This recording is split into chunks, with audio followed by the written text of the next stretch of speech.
ওকে দেখো, আজকে আমরা পড়বো হচ্ছে জেনারেল ম্যাথের পরিসংখ্যান চ্যাপ্টার।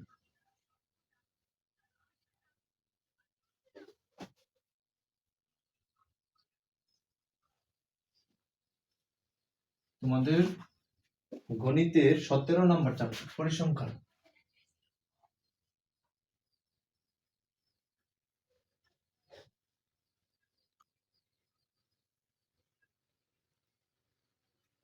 ঠিক আছে, তোমাদের গণিতের 17 নম্বর চ্যাপ্টার, এটা হচ্ছে পরিসংখ্যান। তো এখান থেকে প্রাথমিকভাবে যে প্রশ্নগুলো আসে, এটা হচ্ছে 1 নম্বরে এখানে গড়, 2 নম্বরে হচ্ছে মধ্য, 3 নম্বরে হচ্ছে প্রচুরক। মোটামুটি এই 3টা টাইপ থেকে আমাদের প্রশ্ন আসে। তারপর আরেকটা টাইপ আছে যেটা হচ্ছে আমাদের গ্রাফস, ওইটা আরেকটা পার্ট। সো মোটামুটি এখানে 3টা পার্ট আছে। সো এখানে গড়ের আবার কিছু ক্লাসিফিকেশন আছে, এখান থেকে আলাদা করে কিছু প্রশ্ন আসে। যেমন ধরো আমি বলতেছি গড় ধরো 3 প্রকার, যদিও বইয়ের মধ্যে নাই 3 প্রকার, মানে 3টা টাইপ থেকে প্রশ্ন আসে, গড়ের 3টা টাইপ থেকে প্রশ্ন আসে। সো এই কারণে আমি বলতেছি 3 প্রকার। তো একটা হচ্ছে ধরো আমি বললাম, এটাকে আমি বলতেছি সরাসরি গড়।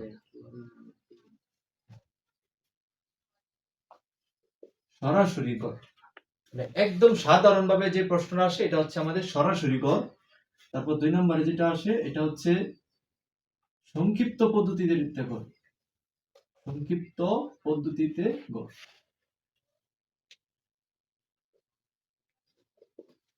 গড় থেকে আরেকটা টাইপের প্রশ্ন আসে, এটা হচ্ছে গাণিতিক গড়।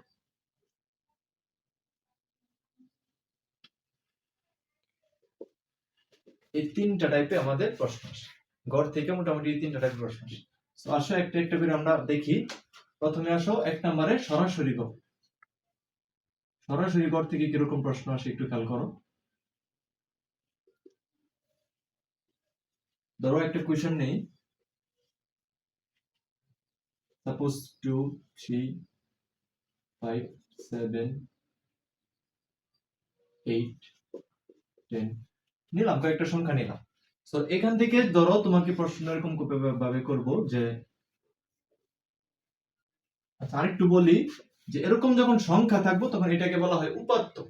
এরকম যখন সংখ্যা থাকবে এটাকে বলে উপাত্ত।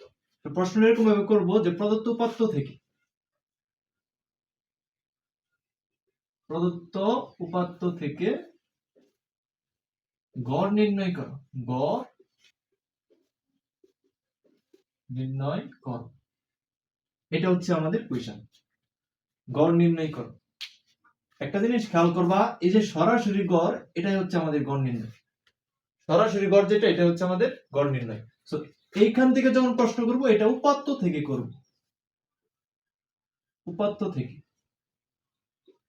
অর্থাৎ সরাসরি গড় কখন আসবে, যখন আমাকে উপাত্ত দেব একটা, উপাত্ত থেকে তখন সরাসরি গড় বার করতে বলবে। আর নিচে যে দুইটা লিখলাম, এই দুইটা আসবে সারণী থেকে।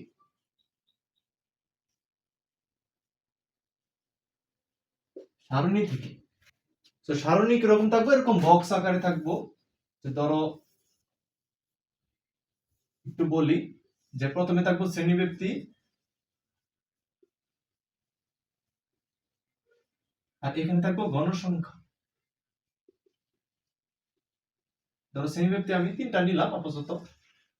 ধরো আমি দিলাম 20 থেকে 24, তারপর 25 থেকে 29, 30 থেকে 34।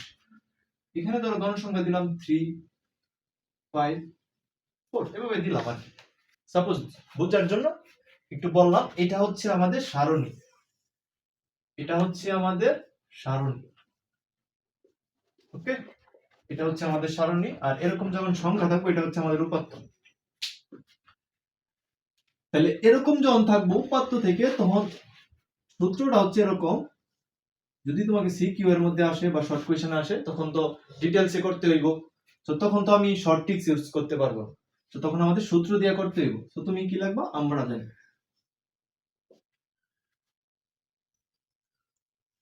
গড় সমান সমান উপরে হচ্ছে উপাত্তগুলোর যোগফল। উপাত্তগুলো যোগফল।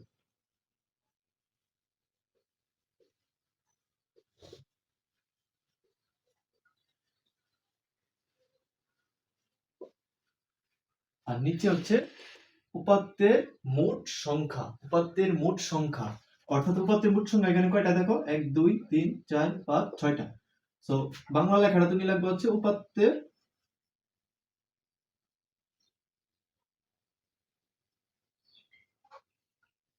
উপাত্তের মোট সংখ্যা।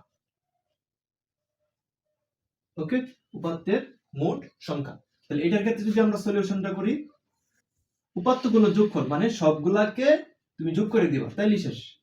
তাহলে কত আছে 2, তারপর 3, তারপর হচ্ছে 5, তারপর 7, তারপর হচ্ছে 8, তারপর হচ্ছে 10।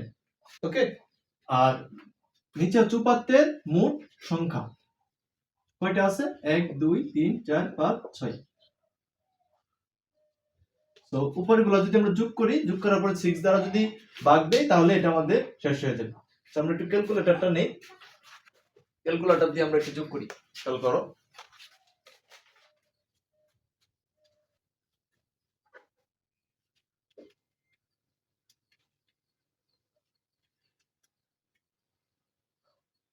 তো সবগুলা উপরে যোগ করো, যোগ করার পর 6 দ্বারা ভাগ দিও।